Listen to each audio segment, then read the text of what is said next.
एक छोटे से गांव में एक लड़की रहती थी, गौरी। गौरी हर दिन की तरह अपने सिर पर घड़ा लेकर कुएं की तरफ गई। वह वही पुराना कुआं था जो पीढ़ियों से गांव का हिस्सा था। कहते हैं उस कुएं का पानी बहुत मीठा और स्वादिष्ट था। एक दिन गौरी को उसकी मां ने गांव के उसी कुएं से पानी लाने के लिए भेजा। जब वो कुएं के पास पहुंची तो उसने देखा पास ही मिट्टी के नीचे कुछ चमक रहा है। वह घुटनों के बल बैठी और थोड़ी मिट्टी हटाई। वहां एक पुरानी शीशे की बोतल थी। जैसे ही उसने उसे छुआ, एक नीला जिन्न प्रकट हुआ। वह उसे देखते ही उसकी दीवानी हो गई। जिन्न ने उसके गालों को सहलाते हुए कहा, तुमने मुझे आजाद किया है, अब से मैं तुम्हारा हूं। जिन्न ने गहरी सांस ली और उसके होंठों को चूमने लगा। इसके बाद वह उसी बोतल में चला गया। फिर गौरी उस बोतल को अपने साथ घर ले आई और उसे अलमारी के पीछे छिपा कर रख दिया। वह सोचने लगी, जब मां रात में सो जाएगी तब मैं उस बोतल को चुपके से खोलूंगी। रात लगभग हो चुकी थी। गौरी ने मां के लिए खाना पकाया और अपनी मां को पेट भर खाना खिलाया ताकि मां जी जल्दी सो जाए। रात को जब उसकी मां सो गई तो उसने अपने कमरे में एक दिया जलाया। उस दिए की रोशनी पूरे कमरे में फैल गई। फिर वह अलमारी के पीछे गई और बोतल को हाथ में लिया। जैसे ही उसने बोतल का ढक्कन खोला, नीली धुएं जैसी रोशनी कमरे में फैल गई। धीरे धीरे उस धुएं के बीच से वही जिन्न प्रकट हुआ। वह मुस्कुराया। उसकी आंखों में गहरी चमक थी। वो चलते हुए उसके पास आया और उसके गालों को सहलाते हुए बोला, मैं अब से तुम्हारा हूं, तुमने मुझे आजाद किया है। उसने एक गहरी सांस ली और गौरी को अपनी बाहों में लेकर कहानियां सुनाने लगा। धीरे धीरे दोनों को एक दूसरे से मोहब्बत हो गई। जिन्न रोज रात आता, कभी उसके गालों को सहलाता, कभी उसके होंठों को चूमता और वह दोनों करीब आने लगे। गौरी को लगता कि यही जिन्न की सच्ची मोहब्बत है। रोज रात दोनों बातें करते और जिन्न उसे तारों की जादुई कहानी सुनाता।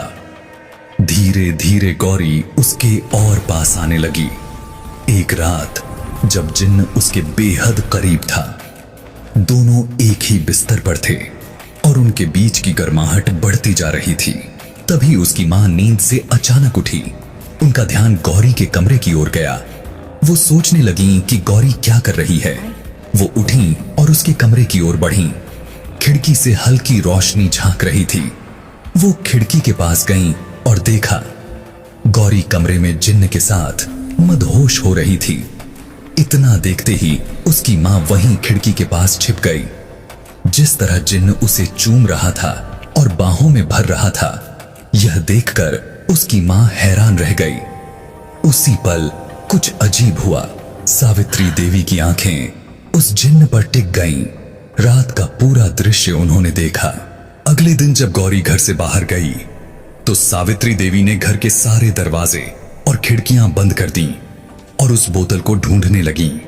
अलमारी के अंदर, बिस्तर के नीचे, उन्होंने घर के हर कोने में ढूंढा, लेकिन उन्हें वह बोतल नहीं मिली।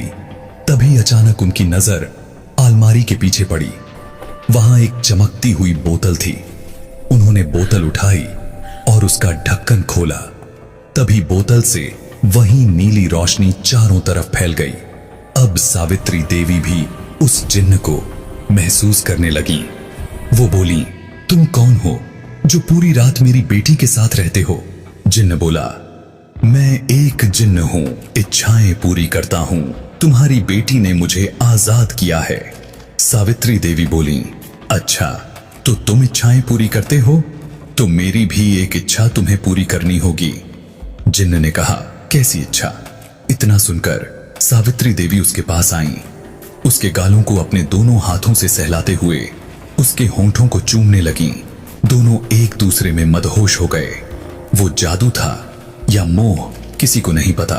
धीरे धीरे मां और बेटी दोनों उस जिन्न के वश में आने लगे।